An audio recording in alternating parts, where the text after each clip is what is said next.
Buenas noches, Europa. Buenas tardes, América. Comienza su cita con Euronews hoy. Este martes 3 de septiembre, estos son los titulares. Nuevo episodio del culebrón del Brexit y pérdida de la mayoría para los Tories de Boris Johnson en la Cámara de los Comunes. 300 medidas para desatascar la investidura. Pedro Sánchez propone a Unidas Podemos ocupar responsabilidades capitales.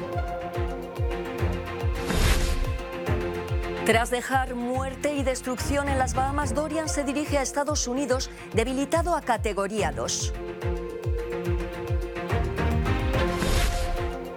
101 mujeres asesinadas este año por sus parejas o exparejas en Francia.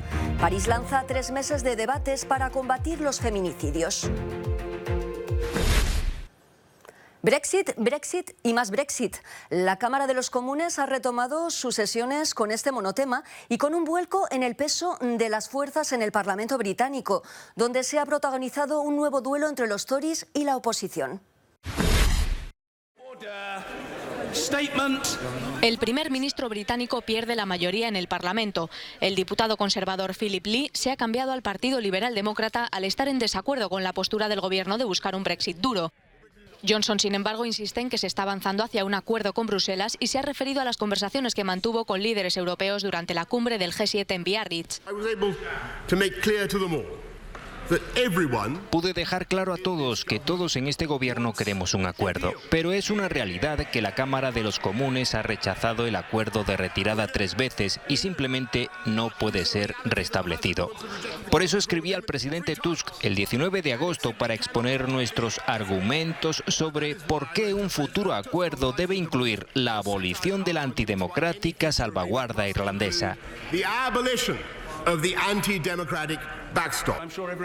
El líder de la oposición, el laborista Jeremy Corbyn, critica el empeño de Johnson de salir de la Unión Europea con o sin acuerdo el 31 de octubre.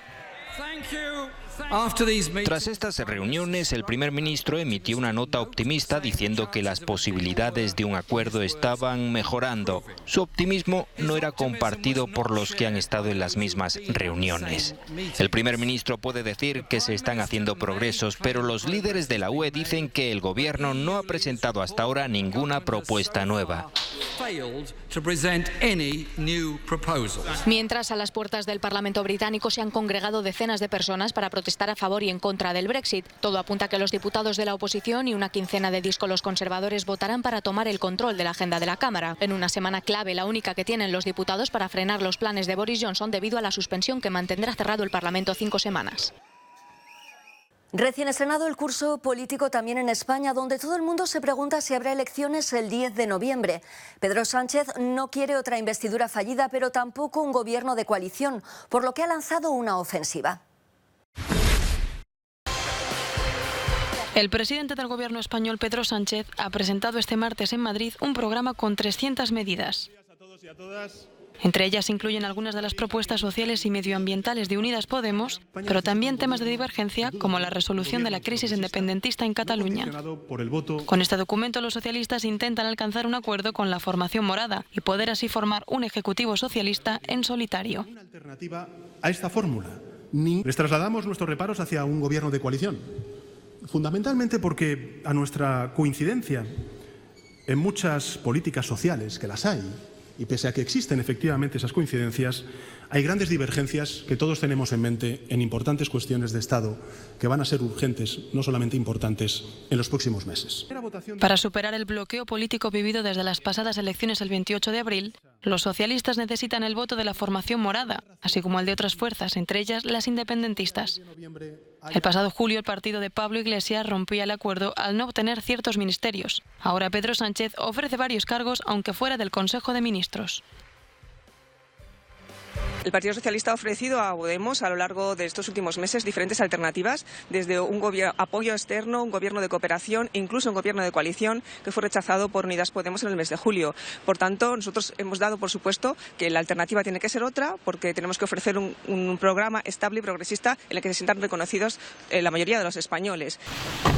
Sánchez quiere reunirse este jueves 5 de septiembre con dirigentes de Unidas Podemos para seguir negociando. Pero hasta ahora Pablo Iglesias insiste en que un gobierno de coalición es la única garantía para evitar nuevas elecciones el próximo 10 de noviembre. Y uno de los mayores problemas a los que se enfrentará el próximo gobierno español será el paro, desbocado, con el peor agosto desde 2010.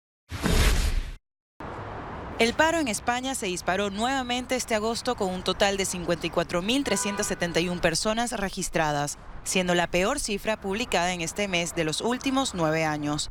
Asimismo, la afiliación, con un poco más de 200.000 cotizantes medios, ha sufrido la caída más importante desde el 2008. Aunque es habitual la subida del paro en este mes de verano, especialmente en los sectores de construcción, industria y servicios, donde las contrataciones laborales son cortas, la reducción del desempleo está en su peor cifra relativa desde enero de 2014. Pero no todas son malas noticias. En el sector agrícola y entre el colectivo sin empleo anterior continúan cayendo las tasas de desempleo, según el Ministerio de Trabajo español. Y al otro lado del Atlántico, Florida acoge con alivio el debilitamiento de Dorian, mientras en las Bahamas se hace balance de víctimas y daños. Dorian pierde potencia pero crece en tamaño rumbo a las costas de Florida. El considerado como segundo huracán más fuerte del que se tienen datos ha pasado a categoría 2 con vientos de 175 kilómetros por hora. Llegó hasta la 5 a su devastador paso por las islas Abaco y Gran Bahama. Se habla de al menos 5 muertos, que podrían ser cientos según algunas fuentes. En estas imágenes, literalmente con el agua al cuello, vemos a la familia de un fotógrafo de prensa huyendo de las inundaciones, intentando salvar a sus perros. La Cruz Roja calcula que casi la mitad de las casas de estas islas han sido destruidas o han sufrido graves daños.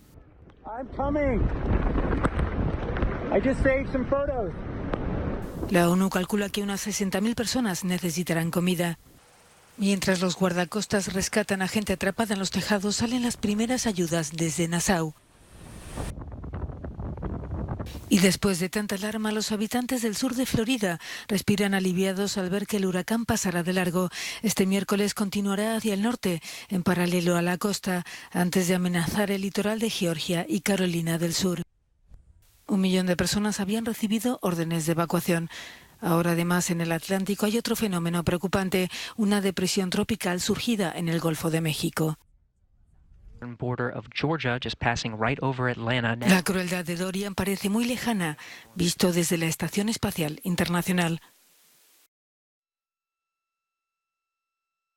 Otra tragedia ha sacudido California, de luto y con pocas esperanzas de encontrar con vida a las personas que permanecen desaparecidas tras el incendio de un barco por causas todavía desconocidas. Las intensas labores de búsqueda de cuerpos continúan cerca de la isla de Santa Cruz, en el estado de California. Un barco de buceo llamado Conception sufrió un repentino incendio este lunes que dejó al menos 25 muertos y 9 desaparecidos. En la embarcación, ahora bajo el agua, viajaban 39 personas, de las cuales 6 eran miembros de la tripulación y 33 eran pasajeros. Testigos dijeron que los pasajeros no tuvieron la oportunidad de escapar porque las llamas envolvieron rápidamente el barco. Lo sé porque yo he estado en el Conception. La mayoría de los tripulantes se encontraban durmiendo bajo la cubierta. Hasta ahora solo 5 pudieron salvarse. Buscaremos durante toda la noche hasta la mañana, pero creo que todos debemos estar preparados para el peor desenlace. Las autoridades locales no descartan que se trate de un acto criminal, aunque investigan si la causa del siniestro se debió por la presencia de tanques de propano utilizados para la práctica de submarinismo. De vuelta a Europa, nuestra primera parada es Francia, dispuesta a luchar contra el número creciente de feminicidios. En 2018, una mujer fue asesinada por su pareja o expareja cada 3 días. Y este año las cifras son todavía peores. Las familias de las víctimas denuncian la falta de protección. Isabel, Martín o Michelle son algunas de las 101 mujeres asesinadas en Francia desde principios de año a manos de su pareja o expareja. La última, de 92 años, este mismo lunes. La situación es alarmante y por eso el gobierno francés ha organizado este martes una gran mesa redonda a la que han acudido asociaciones feministas, víctimas, policías y abogados, entre otros.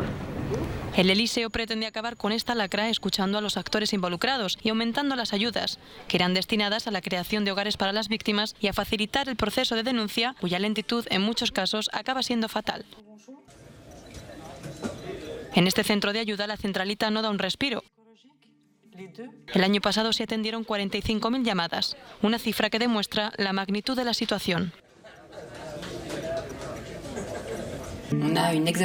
La violencia machista ha aumentado porque hay un incremento en las llamadas al número de emergencias, el 3919, así como a las asociaciones de nuestra red.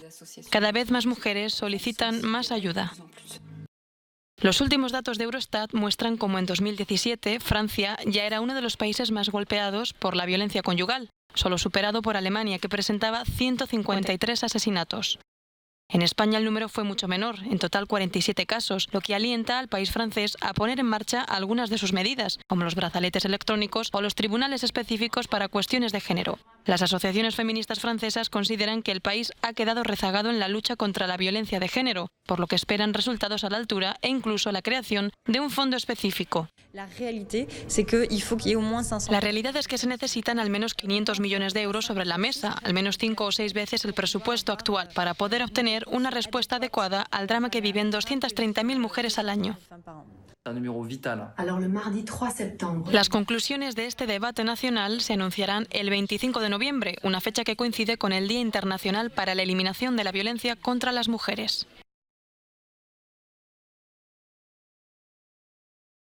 Terminamos con una buena noticia para los amantes de la historia. Les presentamos un parque temático que viaja en el tiempo, un viaje que recorre 15 siglos de la historia de España. Esto no es Hollywood y este no es el rodaje de una película histórica. Nos encontramos en Toledo, en el nuevo parque temático creado en España por los franceses de Puy de Fou. Aquí no encontrará montañas rusas ni otras atracciones, sino grandes espectáculos históricos en los que no se escatima en medios, con un despliegue enorme de actores, acróbatas, luces y música para impresionar al visitante. Es un espectáculo increíble, me ha parecido fantástico en todos los sentidos. De la Reconquista a Don Quijote, de Napoleón a Dalí, la muestra abarca 1500 años de historia de España. Yago, que ha acudido raudo a ver la novedad, lamenta no obstante que esa historia se haya puesto al servicio del espectáculo. Y al final se me ha quedado un poco vago que no te hablan de las partes malas de la historia, como la conquista de América, quizá hubo abusos, también durante la Reconquista, como una pelea americana, que al final queda bien al final, para que tú salgas contento del cine. Entre bambalinas nos encontramos al futuro rey Fernando III. 185 actores, bailarines, acróbatas y jinetes interpretan a los 2000 personajes del espectáculo, en lo que durante 70 minutos se convierte en un interminable baile de disfraces. Actores como Adrián Padilla, que dejó la serie La Casa de Papel para unirse al proyecto. La verdad que para los especialistas esto es una gran oportunidad porque puedes tocar un montón de palos distintos, tanto como bonzos, como caídas de altura, montar a caballo. Antes del espectáculo, el visitante entra en el túnel del tiempo a través de aldeas de época reproducidas con detalle. El parque está en un entorno protegido junto a Toledo y a 1 hora de Madrid. Un parque en el que Colón vuelve a llegar a América. He descubierto una nueva ruta. Una custodia. Y Don Quijote a luchar con los molinos de viento. Con quien pienso hacer batalla y quitarles a todos las vidas. Hasta aquí esta edición de Euronews Hoy, pero recuerden que la información continúa en próximos boletines en nuestra web y en las redes sociales. Volvemos mañana. Hasta entonces, sean felices.